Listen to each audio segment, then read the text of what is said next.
തോട്ടം മുതൽ ചായക്കപ്പ് വരെ നീളുന്ന തേയില വ്യവസായ ശൃംഖലയെ നിലനിർത്താനും ശക്തിപ്പെടുത്താനും നൂതന സാങ്കേതിക വിദ്യയും പരിവർത്തനങ്ങളും അനിവാര്യമാണെന്ന് ടീ ബോർഡ് ചെയർമാൻ എൽ സത്യ ശ്രീനിവാസ്. തേയില വ്യവസായ രംഗത്തെ തൊഴിലാളികൾ മുതൽ സംരംഭകർ വരെയുള്ളവരുടെ ക്ഷേമം ഉറപ്പാക്കാൻ സർക്കാരും വ്യവസായവും ഒരുമിച്ച് പ്രവർത്തിക്കണമെന്ന് അദ്ദേഹം ആവശ്യപ്പെട്ടു.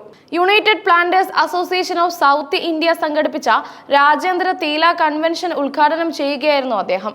ഇന്ത്യയിലെ തേയില വ്യവസായം നേരിട്ടും അല്ലാതെയുമായി ദശലക്ഷക്കണക്കിന് ആളുകൾക്ക് ഉപജീവനമാർഗം നൽകുന്നുണ്ട്. 2.5 ലക്ഷം കർഷകരും തൊഴിലാളികളും ഈ മേഖലയിൽ നേരിട്ട് പ്രവർത്തിക്കുന്നു. ഇതിനു പുറമെ 10 ലക്ഷത്തോളം ആളുകൾക്ക് പരോക്ഷമായി തൊഴിൽ ലഭിക്കുന്നു. ഈ വലിയ സമൂഹത്തിന്റെ ക്ഷേമവും ജീവനോപാധികളും ഉറപ്പുവരുത്തുന്നതിന് അനുയോജ്യമായ നയങ്ങളും നടപടികളുമാണ് ടീം ബോർഡ് ലക്ഷ്യമിടുന്നത്. നിലവിൽ തേയില വ്യവസായം വലിയ പ്രതിസന്ധികളെയാണ് അഭിമുഖീകരിക്കുന്നത്. ഉൽപാദന ചെലവിലുണ്ടായ വർധനവ്, കാലാവസ്ഥാ വ്യതിയാനം, ആഗോള രാഷ്ട്രീയ സാഹചര്യങ്ങൾ എന്നിവയെല്ലാം ഈ മേഖലയ്ക്ക് വെല്ലുവിളികൾ സൃഷ്ടിക്കുന്നു. ഈ പ്രതിസന്ധികളെ അതിജീവിച്ച് വ്യവസായത്തെ മുന്നോട്ട് കൊണ്ടുപോകാൻ ഉപാസി നടത്തുന്ന ശ്രമങ്ങളെ ടീ ബോർഡ് ചെയർമാൻ അഭിനന്ദിച്ചു.